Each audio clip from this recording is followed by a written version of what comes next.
चलो इसको देख लेते हैं। तुम लोग जो क्वेश्चन होगा ना बाद में जब क्लास खत्म हो जाएगा तो एक बार सारा हमको व्हाट्सएप कर देना, मतलब एक बार जब हम सब पढ़ा लेंगे ना तो पढ़ाने के बाद तुम लोग को व्हाट्सएप कर देना है जो जो डाउट्स रहेगा। और मैथ वाला भी रेडी ही रखना, इसको जैसे ही कंप्लीट करेंगे फिर मैथ वाला भी तुम लोग का बता ही देंगे। मैथ वाला भी व्हाट्सएप कर देना तो हम इसी पर एक्सप्लेन कर देंगे। चलो इसमें देख लो, इसमें करना क्या है, सेपरेशन ऑफ सब्सटेंस, मतलब सब्सटेंस को सेपरेट करना है। तो सेपरेट हम लोग किसको करेंगे, कौन सा सब्सटेंस? तो इसमें जो हम लोग को खेत वगैरह से मिलता है ना अनाज वगैरह, उन अनाज को हम लोग अलग कैसे करते हैं उसके बारे में पढ़ना है। मतलब जब हम लोग खेत में जाएंगे तो वहां पर तो पूरा डंठल के साथ वो तो एक छोटा सा प्लांट रहेगा ना, वहां से उसको अनाज को घर में लाना है। तो उसके मतलब खेत से लेकर के घर तक पहुंचने में हम लोग को कौन कौन सा प्रोसेस अपनाना पड़ता है वो सारा हम लोग को इस चैप्टर में सीखना है। अब देखो इसमें सबसे पहले इंट्रोडक्शन में क्या लिख रखा है, you must have seen that we clean separate different substance. हम लोग बहुत सारे सब्सटेंस को क्या करते हैं, क्लीन करते हैं, सेपरेट करते हैं, है ना। जैसे यहाँ पर इसको क्या बोलते हैं, वी फिल्टर टी पाउडर। जैसे यहाँ पर एक एग्जांपल दिया है कि टी पाउडर चाय जब हम लोग बनाते हैं तो चाय बनाने के बाद चाय पत्ती को चाय से अलग करते हैं, है ना। While making T V clean rice with water before using it. चावल भी जब बनता है तो बनाने से पहले उसको क्या कर लिया जाता है, एक बार धो लिया जाता है। These are the process we use commonly to separate substances. तो ये सारा कुछ कुछ प्रोसेस है। यहाँ पर तो एक तो चाय का एग्जाम्पल दिया और एक एग्जाम्पल दिया है तुम्हारा टी का। In this chapter we will study some method use to separate. तो यहाँ पर कुछ प्रोसेस है, कुछ मेथड है जिसको हम लोग सीखने वाले हैं। तो यहाँ पर एक चाय छन्नी का ईमेल दे रखा है और यहाँ पर कुछ इमेज दे रखा है। और क्लास के बाद एक बार करना ना, इसका पीडीएफ तो तुम लोग को दे ही दिए, इसका एक अच्छा नोट्स बना लेना। नोट्स बनाने के बाद जो बुक है तुम्हारा एनसीईआरटी वाला या फिर जो भी बुक है ना उसका क्वेश्चन आंसर एक बार कर लेना। उसको जब हम नेक्स्ट क्लास करेंगे ना तो वहां पर एक बार देखेंगे सबका। अब यहाँ पर देखो सबसे पहले बता रखा है हैंड पिकिंग। हैंड पिकिंग क्या होता है, तो मैन्युअली सेपरेटिंग स्टोन। हाथ से हम लोग क्या कर सकते हैं, जो चावल या फिर जो भी अनाज है उसमें जो स्टोन पड़ा हुआ है उस स्टोन को निकाल सकते हैं। स्टोन हो गया, डस्ट हो गया, हस्क हो गया। हस्क हम लोग क्या से, हस्क भूसा जो होता है ग्रेन में अनाज में, उसको निकालना रहता है, उसको निकाल सकते हैं। And feet is refer to hand picking. तो ये सारा क्या कहलाता है, हैंड पिकिंग कहलाता है। मतलब हाथ से जो बेकार की चीजें हैं उसको निकालना हैंड पिकिंग कहलाएगा। एडवांटेज क्या है, हम लोग क्यों ऐसा करते हैं, it is use to remove bigger particle of dust from a smaller grain. तो छोटे जो ग्रेन है उनसे डस्ट को निकालने के लिए, जो बड़े पार्ट्स हैं, बड़े जो डस्ट है ना उनको हटाने के लिए हम लोग ये सारा काम करते हैं। अब यहाँ पर हैंड पिकिंग का डिसएडवांटेज क्या है, हाथ से हम लोग ठीक है चुन करके कंकड़ पत्थर वगैरह सब निकाल लेंगे, लेकिन इसका मेन डिसएडवांटेज क्या होता है, डिसएडवांटेज ये होता है टाइम ज्यादा लेगा, है ना। It is very time consuming process.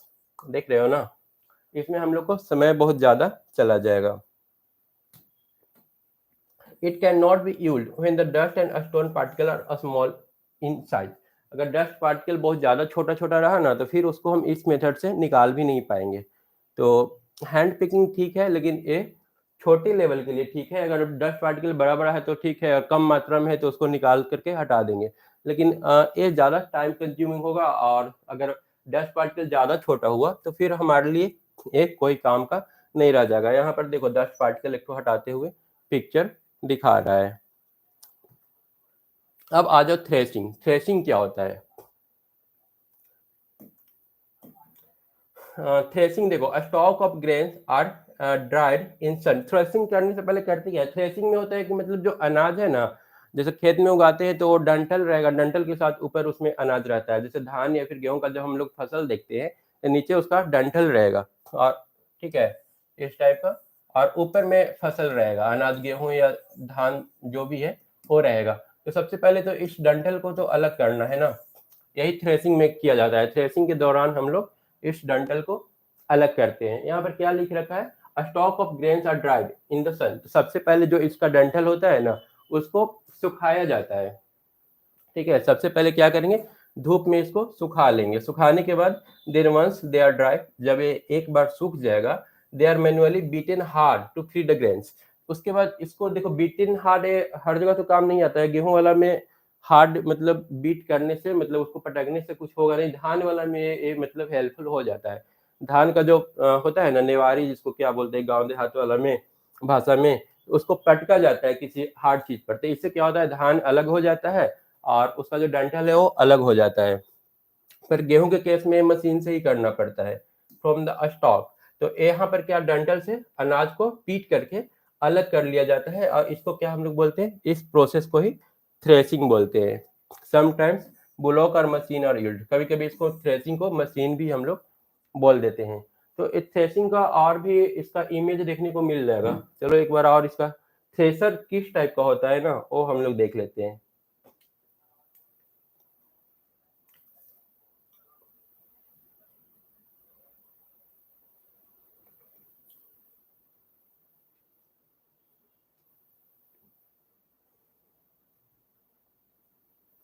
यहाँ पर तुम लोग को और थोड़ा सा इमेज दिखा देते हैं किस किस टाइप का होता है।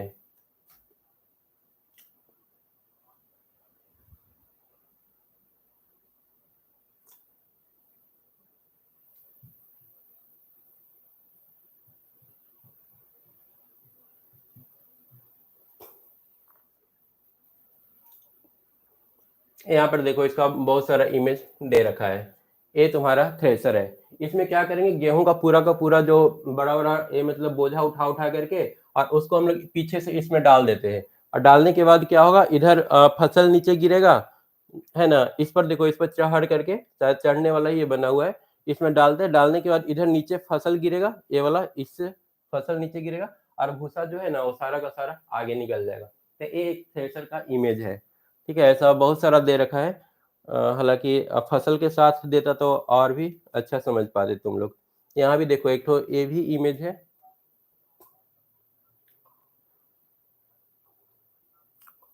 क्लियर आ नहीं रहा है। चलो पीछे वाला क्लियर हो गया। पीछे वाला, इसमें क्या होगा, इधर से अनाज निकलेगा ना, पीछे से डालने वाला दे रखा है। पीछे से हम लोग डालेंगे और इधर से अनाज तो नीचे ही गिरना चाहिए, यहाँ पर भूसा निकलेगा, इससे सारा भूसा इससे बाहर हो जाएगा। तो ये सारा थ्रेसर है। और थ्रेसर में जब हम लोग अनाज करते हैं, जो पूरा प्रोसेस होता है जिसमें डंठल अलग हो रहा है और उसका भूसा अलग हो रहा है, तो ये सारा प्रोसेस क्या कहला जाएगा, दोनों मिला करके थ्रेसिंग कहलाएगा।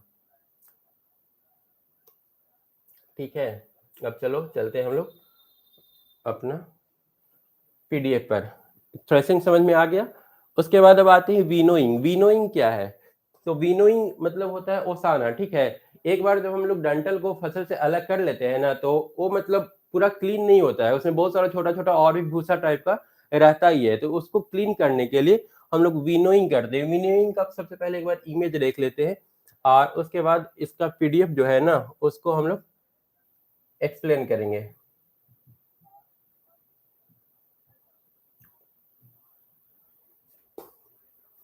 यहाँ पर देखो, इसमें ये वाला देखो, ये वाला इमेज देख सकते हो। इसमें क्या कर रहा है, हवा चल रहा है, ठीक है, या फिर सूप से इसको जो इसका जो भूसा वाला पार्ट है ना उसको अलग करने की कोशिश कर रहा है। यहाँ पर देखो, ये हवा चल रहा है, हवा में जो मिक्स्ड है भूसा और अनाज, मिक्स्ड जो है ना उसको अलग करने की कोशिश कर रहा है। तो ये सारा प्रोसेस क्या है, ये सारा प्रोसेस विनोइंग है। तो एक बार फोटो से ये हमेशा याद रहेगा। यहाँ पर देखो छोटा छोटा जो भूसा बच गया ना, एक बार थ्रेसिंग कर लेने के बाद थ्रेसिंग में पूरा क्लीन नहीं होता है, विनिंग से उसको और हम लोग थोड़ा और क्लीन कर लेते हैं, साफ सुथरा हो जाता है इसमें। तो हवा का हेल्प लेते हैं, या तो फैन वगैरह चला लो या फिर नेचुरल अगर हवा मिल रहा है तो वहां से इसको हम लोग सेपरेट कर लेंगे। अब एक बार एग्जाम में लिखना कैसे है उसके लिए हम लोग डिफिनेशन थोड़ा सा पढ़ लेते हैं। This is very common method to separate heavier grain particle from lighter dust particle. तो लाइटर डस्ट पार्टिकल किसको बोल रहा है, भूसा वगैरह को, ठीक है ना। धान ही है, धान को जब हम लोग एक बार थ्रेसिंग करेंगे, मतलब जब डंठल से एक बार पीट करके अलग कर लेंगे, तो उसमें बहुत सारा छोटा छोटा हल्का हल्का भूसा वगैरह रहेगा। अब उसको हम एयर के, हवा की मदद से सेपरेट करेंगे, अलग करेंगे। सेपरेट किसको करेंगे, हैवियर ग्रेन, मतलब धान को अलग कर लेंगे। और लाइटर डस्ट जो कि भूसा था उसको हम लोग क्या करेंगे, अलग कर लेंगे। ये प्रोसेस ही विनोइंग कहलाता है। The mixture containing the grain and dust is held high.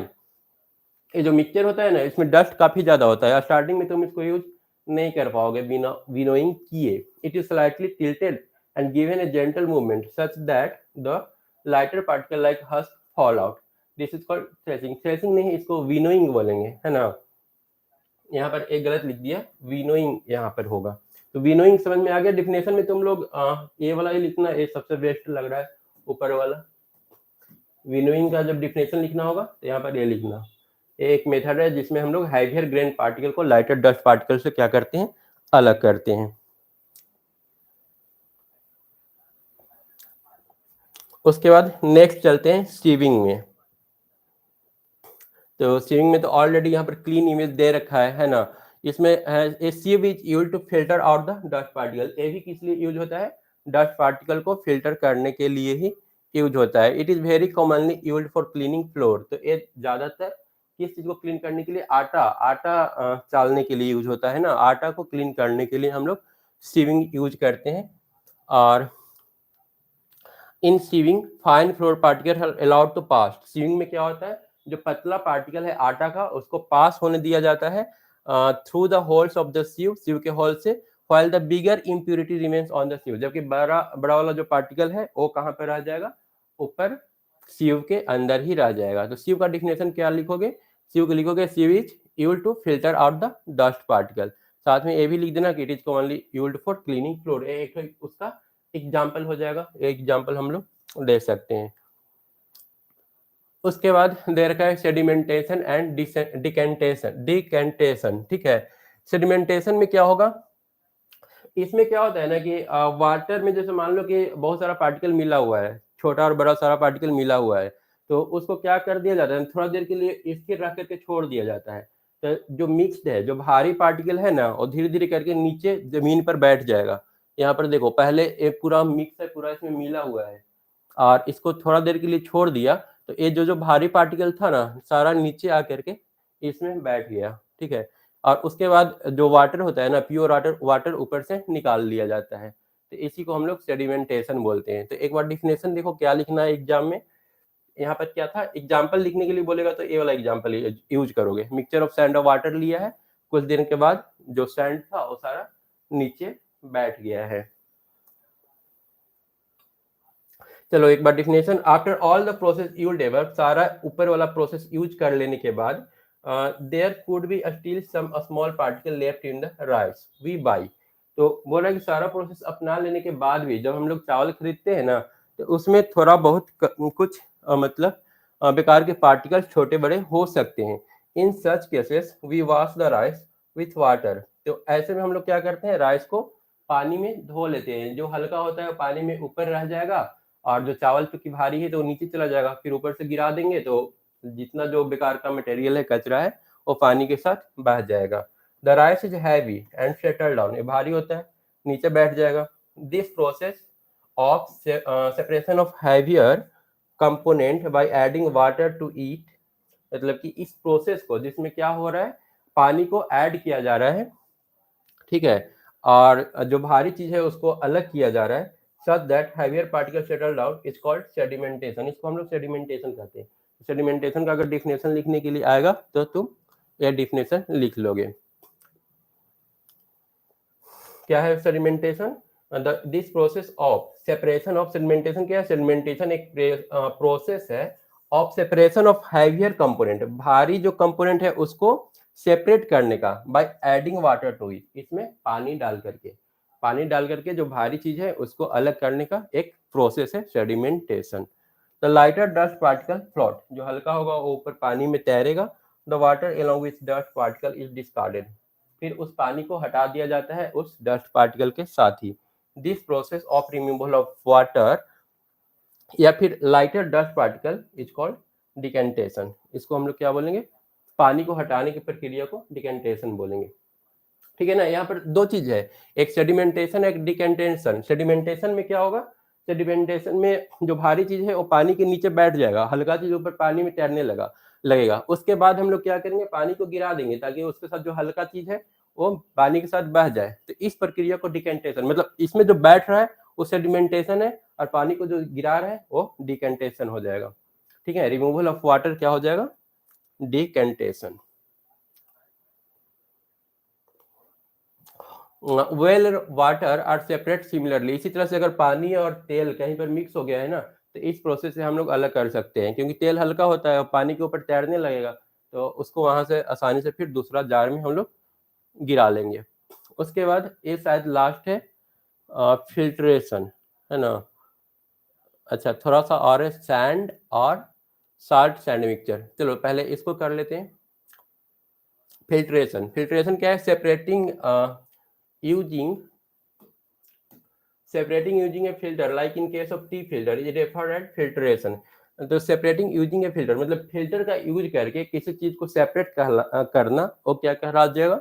वो कहला जाएगा हम लोग का फिल्ट्रेशन। ठीक है, फिल्ट्रेशन में हम लोग दो चीज को सेपरेट करते हैं, जैसा कि चाय में होता है। Filtration is the process of separating solid particle from a liquid passing through a filter.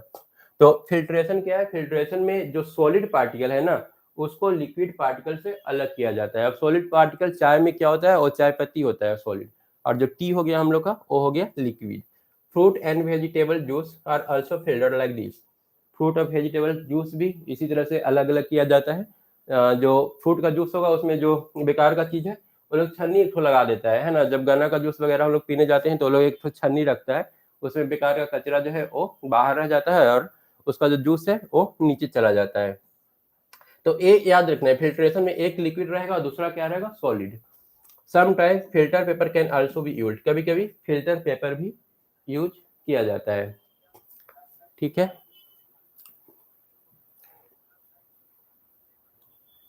उसके बाद आगे आते हैं। यहाँ पर देखो चाय को छानते हुए दिखाया है। उसके बाद ई वेपोरेशन। ई वेपोरेशन भी एक प्रोसेस है जिसमें दो चीज को सेपरेट अलग अलग किया जाता है। तो ये तो आसान है, ये सबको पता होगा कि धूप में अगर रख देंगे, जैसे मान लो कि चीनी है और साथ में उसमें पानी है, दोनों मिक्स है। अब हम लोग को पानी और चीनी दोनों को अलग अलग करना है, तो क्या करेंगे? धूप में रख देंगे। धूप में रख देंगे तो पानी सारा इवेपोरेट हो जाएगा, वाष्प बन करके, वेपर बन करके उड़ जाएगा, और जो चीनी है वो नीचे बैठा रह जाएगा। तुम लोग एक बार पता करना कि बारिश कैसे होता है, वर्षा मतलब पानी कैसे पड़ता है धरती पर। ठीक है, उसको हम लोग क्लास में एक्सप्लेन करेंगे हम उसको। मतलब पानी पड़ता है, इतना सारा वाटर ऊपर आता कैसे है, बादल कैसे बनता है, एक तरह से ये भी क्वेश्चन है, तो उसको हम लोग क्लास में डिस्कस करेंगे। यहाँ पर इवेपोरेशन में दे रखा है, इसका डेफिनेशन देखो एग्जाम में क्या लिखोगे। When A salt is mixed with water, ये तो एग्जांपल हुआ। द वाटर इज हीटेड, पानी को तब तक गर्म किया जाता है, the water become vapour and only the salt is left. अगर नमक मिला हुआ है पानी में तो पानी को हम लोग गर्म करेंगे। कितना देर तक गर्म करेंगे? तब तक गर्म करेंगे जब तक कि सारा पानी वेपर में कन्वर्ट ना हो जाए। This process of conversion of liquid into vapour is called evaporation. ये तुम्हारा डिफिनेशन हो गया। तो इवेपोरेशन का डिफिनेशन यहाँ से लिखोगे। ठीक है, लिक्विड को वेपर में कन्वर्ट करना इवेपोरेशन कहलाता है। एग्जाम्पल दे दोगे नमक और पानी वाला, या फिर चीनी और पानी वाला भी एग्जाम्पल लिख सकते हो एग्जाम में। This is how salt is separated from sea water. ये यहाँ पर बोला है कि सी वाटर जो समुद्री जल होता है ना, उसे नमक कैसे बनाया जाता है। जो समुद्री जल से नमक बनाने का यही तरीका है, उसको पानी को धूप में रख करके छोड़ दिया जाता है। कुछ समय बाद वो सारा वेपर बन के उड़ जाएगा पानी, और नमक बच जाएगा।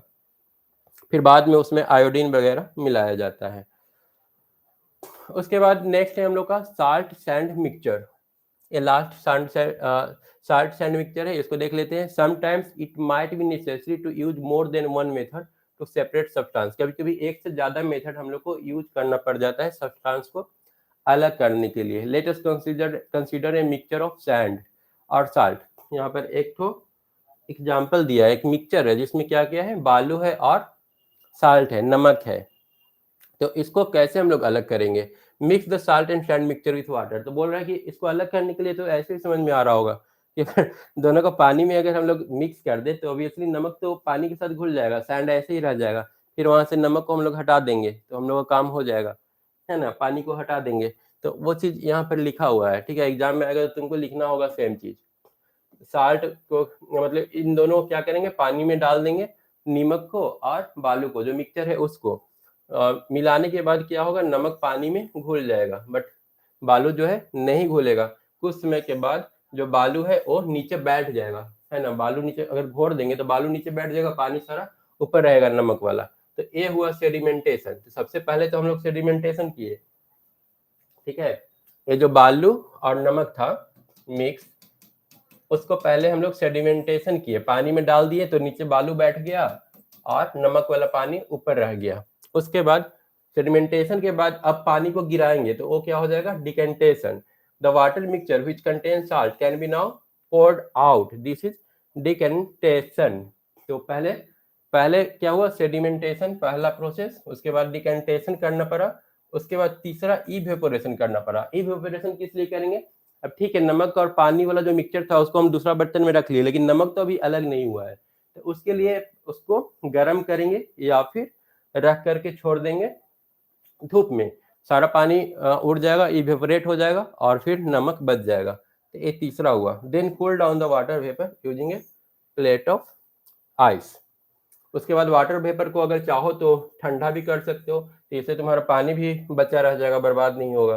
Vapour condense from water and go in collected into the beaker. ठीक है, अगर आइस यूज कर लेंगे वेपर बन के तो ठीक है, पानी अलग हो गया, अब उसको अगर आइस यूज कर लेंगे तो वेपर भी फिर से पानी में कन्वर्ट हो जाएगा, तो सारा चीज अलग अलग हो गया, पानी अलग, नमक अलग, बालू अलग, ठीक है, सारा कुछ सेपरेट हो जाएगा।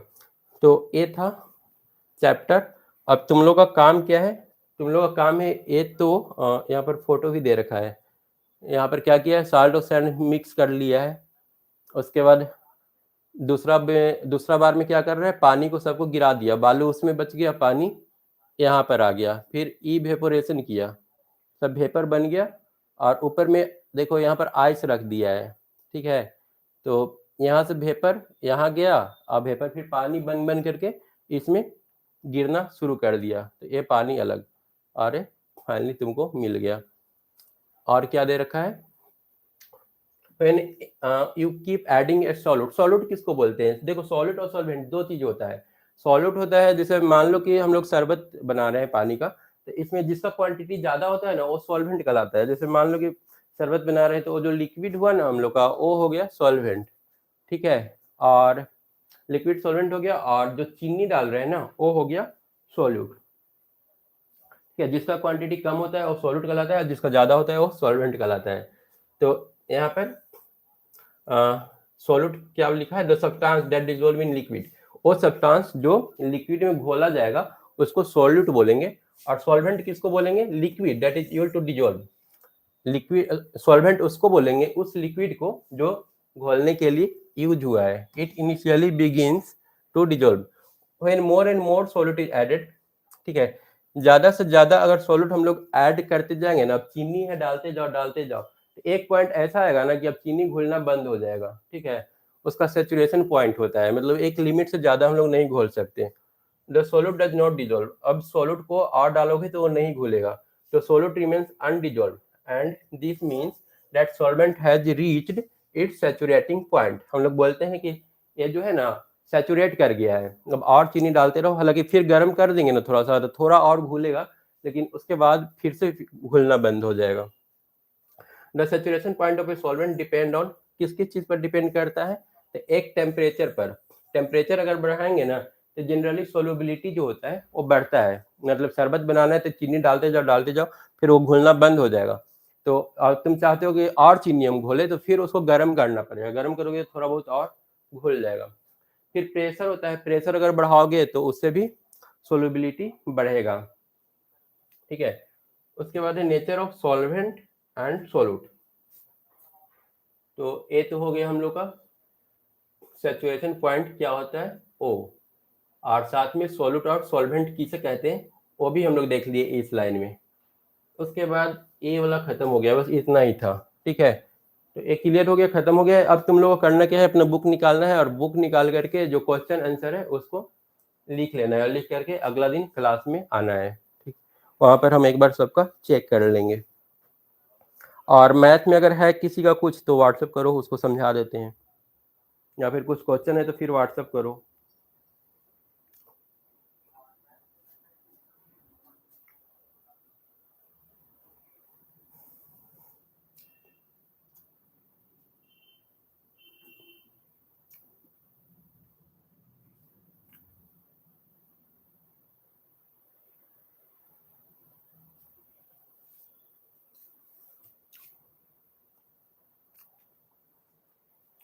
5 मिनट वेट करते हैं, तुम लोग देखो अगर है क्वेश्चन वगैरह तो सेंड करो हमको।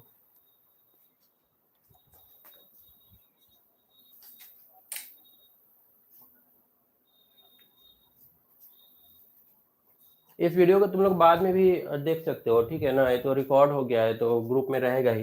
रिवीजन वगैरह करना हुआ तो बाद में यूज कर सकते हो इसको।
रुक जाओ 1 मिनट, व्हाट्सएप इंस्टॉल कर लेते हैं, उसके बाद और ज़्यादा अच्छा होगा बताने में।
देखो तो इसमें क्वेश्चन नंबर 8 बोल रहे हो ना, 8 सबसे पहले देख लेते हैं।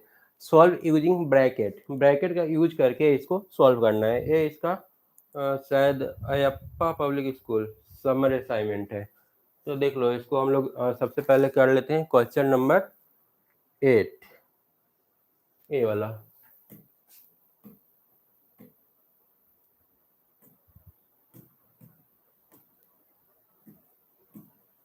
सॉल्व यूजिंग ब्रैकेट, तो ब्रैकेट का यूज करके सॉल्व करना है हमको। सिंपल फॉर्म में ऐसा था तुम लोग के बुक में, ये वाला करवाए थे। जैसे मान लो कि यहाँ पर है 37 इंटू 108, है ना। मल्टीप्लाई को तो ऐसे ब्रैकेट में भी लिख सकते हैं ना, यहाँ पर अगर देना है तो ठीक है, मल्टीप्लाई साइन दे दो, ना भी दोगे तो वो मल्टीप्लीकेशन ही रहेगा। तो इसको कर लेना है 37 इंटू 100 प्लस 8, ये हो जाएगा हम लोग का 37।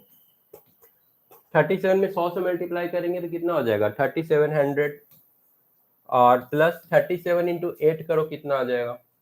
तो 37 इंटू 8 अगर करोगे तो 5 रिमाइंडर 24 और 5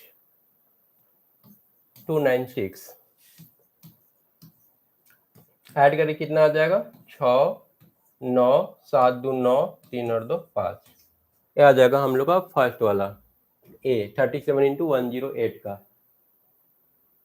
ठीक है, उसके बाद सेकंड वाला भी कर सकते हो। सेकंड वाला क्या करोगे, यहाँ पर 54 इंटू 105, तो 54 को 54 ही रहने दो और 105 को कर दो 100 प्लस 5, ब्रैकेट का यूज हो गया। अब फिर मल्टीप्लाई कर देंगे 54 100 प्लस 54 इंटू 5, ऐसे करके ये सॉल्व हो जाएगा। ठीक है, उसके बाद 8 के बाद तुम बोले हो 9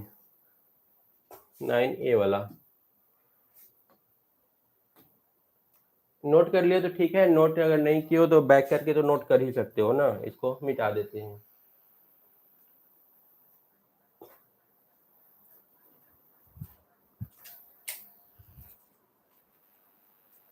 नाइन में दे रखा है a bus can cover 1126 kilometre in 18 hour, मतलब 18 घंटे में वो कितना जा रहा है? 1126 किलोमीटर चला जा रहा है। At what speed per hour does the bus move, तो बोल रहे हैं कि उसका स्पीड पर आवर क्या होगा। तो देखो यहाँ पर एक फॉर्मूला भी है। ठीक है, स्पीड का फॉर्मूला क्या होता है? स्पीड बराबर होता है डिस्टेंस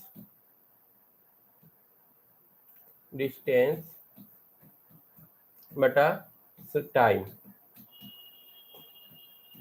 ठीक है, स्पीड बराबर क्या करेंगे? डिस्टेंस बटा टाइम। अब डिस्टेंस कितना दे रखा है? 1126 किलोमीटर और टाइम कितना दे रखा है? 18 आवर। तो बस इसको डिवाइड कर दो, जो आएगा हम लोग का वही आंसर हो जाएगा। ठीक है, अब इसको एक बार तुम लोग डिवाइड करके देखो कितना आ रहा है, डिवाइड करके और इसको हमको व्हाट्सएप करो तो।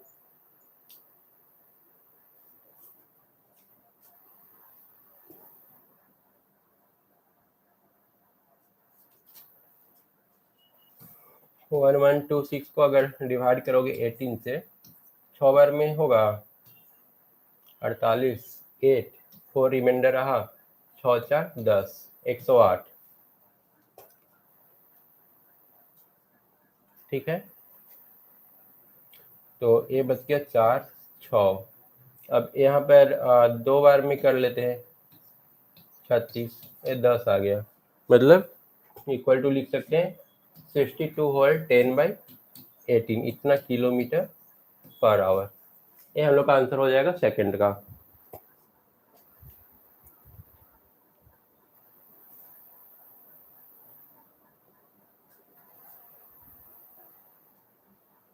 उसके बाद 10 नंबर बोला है ना,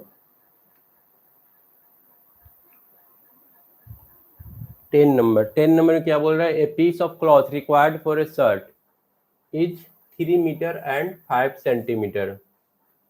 एक शर्ट के लिए 3 मीटर 5 सेंटीमीटर इतना हम लोग को क्या चाहिए? कपड़ा चाहिए। इसको अगर सेंटीमीटर में कन्वर्ट करोगे तो 3 मीटर में हो जाता है 300 centimetre. 3 metre is equal to 300 centimetre और ऑलरेडी ये 0.5 सेंटीमीटर है, तो टोटल कितना हो जाएगा?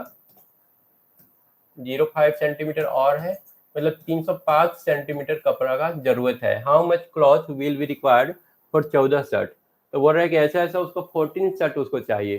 तो 14 शर्ट बनाने के लिए उसको टोटल कितना कपड़ा का जरूरत पड़ जाएगा? तो हम लोग क्या करेंगे, सिंपल इसमें 14 से मल्टीप्लाई कर देंगे। एक शर्ट बनाने के लिए 305 सेंटीमीटर, तो 14 शर्ट बनाने के लिए 305 इंटू 14। कैसे लिखोगे? अगर इसको स्टेटमेंट में लिखना है तो हम एक बार बता देते हैं।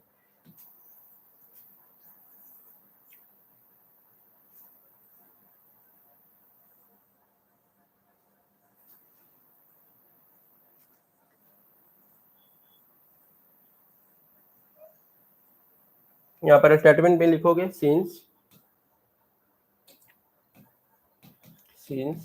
वन शर्ट रिक्वायर कितना? 305 सेंटीमीटर 5 सेंटीमीटर क्लॉथ, सो 14 शर्ट 14 शर्ट पूछा था ना, 14 शर्ट रिक्वायर्ड कितना 305 इंटू 14। अब 305 में 14 से मल्टीप्लाई करोगे तो 70 और ये 42 इतना आ जाएगा। तो ये इतना सेंटीमीटर आया। हम लोग को आंसर सेंटीमीटर में नहीं लिखना है, हम लोग आंसर मीटर में लिखेंगे। इसको मीटर में कन्वर्ट करोगे ना तो दो यहाँ से 2 डिजिट के बाद पॉइंट दे देंगे, मतलब इक्वल टू लिख देना 42 मीटर एंड 70 सेंटीमीटर। इतना कपड़ा का रिक्वायरमेंट होगा, ठीक है। 42 मीटर 70 सेंटीमीटर कपड़ा में 14 शर्ट बन जाएगा। क्लियर हो गया। और एक तो 11 बोल रहे हो, 11th वाला, अच्छा 11th का फोटो नहीं लिए। 11 देखो मोबाइल से ही देख करके बता दे रहे हैं। 11th में दे रहा है ए बस started journey and reach different palace with A speed of 60 kilometre per hour. इसका एक फोटो बना लेते हैं, ये वाला मिटा देते हैं।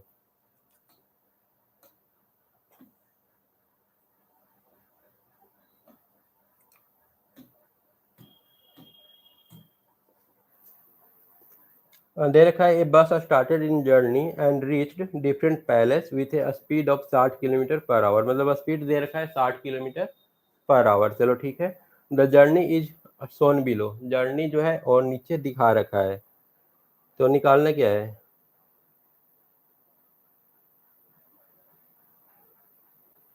ये पूरा क्वेश्चन तो है ही नहीं, इसका और भी है क्या नीचे। 13, हम 13 पढ़ रहे हैं। अच्छा तुम दूसरा बोले हो क्या, 11 तुम बोले हो। 11 तो हो गया, नहीं हुआ है। चलो 11 यहाँ पर है, 11 कर लेते हैं।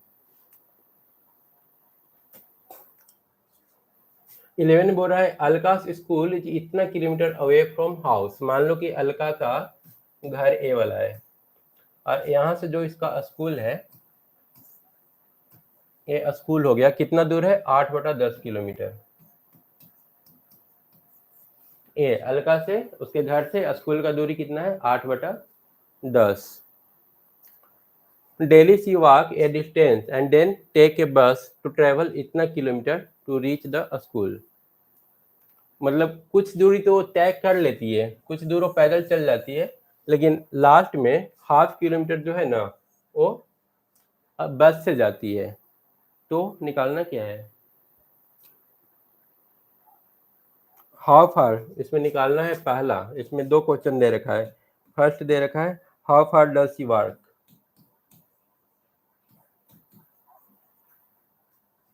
Does she walk. Second solve करना है why she walk some distance daily.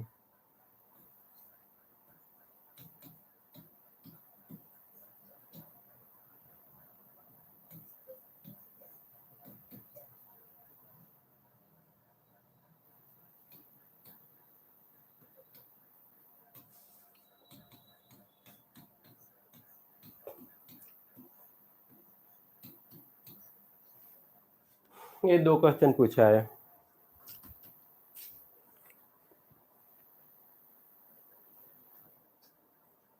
देखो ये 8/10 किलोमीटर है ना, मतलब ए हो जा रहा है 0.8 किलोमीटर, ठीक है। अगर पॉइंट में कन्वर्ट करोगे ना, 8 में अगर 10 से डिवाइड करोगे तो ये 0.8 आएगा। और उसके बाद दे रखा है अलकास स्कूल इज इतना किलोमीटर अवे फ्रॉम हाउस, मतलब घर से तो इतना दूर है। Daily she walk a distance and then take a bus to travel ½ kilometre to reach the school, मतलब कुछ दूर तो हो जाएगी पैदल, ठीक है। और उसके बाद उसको बस मिल जाएगा।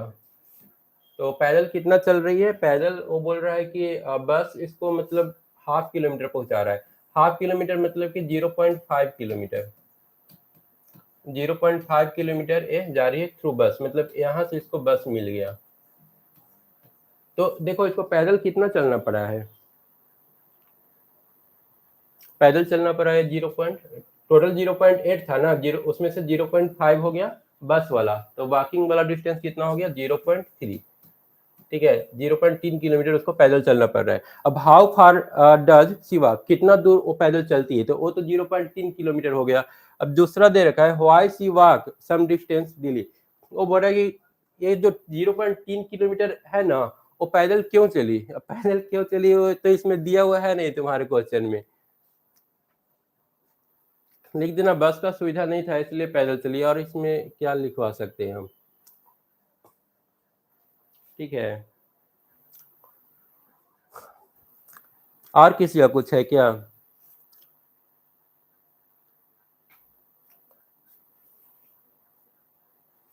चलो अब रहने देते हैं, थोड़ा सा 7th क्लास का देख लेते हैं।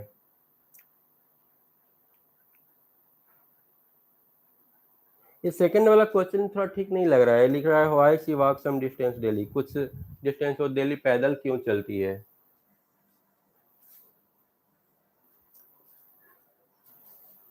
चलो आज रहने देते हैं, क्लास 7 का 6 का इतना ही। अब नेक्स्ट डे फिर नेक्स्ट डे वहाँ सेंटर पर ही मिलेंगे।